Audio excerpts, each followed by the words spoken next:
Tréis tús blóideach a chuirlan na bhachtas strathe há taisbáint Sport Láirge tréis leanú. Ina going ag an deir seachna bhí Cill Dara, ar an greibh gá chula bua le brú agus buil íslú céim a cheachant. Seo tuairis ó bhí hála slán. Por Port Láirge fáilte ribh Cill Dara agus an cluiche dearnach ag na cuairtóirí sa comórte strath im líana.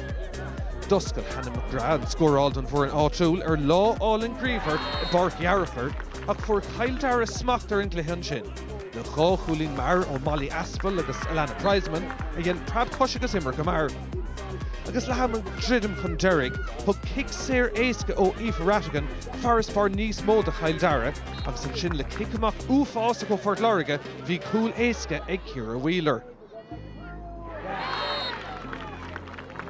Díreach ribh le ham, dearg le Bríd MacMaw cúlín amháil all haar nash de Port Láirge ach ag mrise bhí Cill Dara héna hocht nád a cúil chun tosaigh. Daim sé Kellyanne Hogan an chéad chúl de Port Láirge ag tús an dair le, ó chic séir gard an chúl.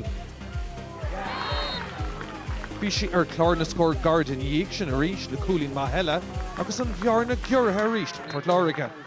Bhí dráma déanaach sa cluiche, agus cúl déanaach go daine gáine O'Neill de Port Láirge, iarach de chuig díreach thar cúlbára Cill Dara, agus mar sin a críicnig an cluiche na fórna ar chó scór ar Dara.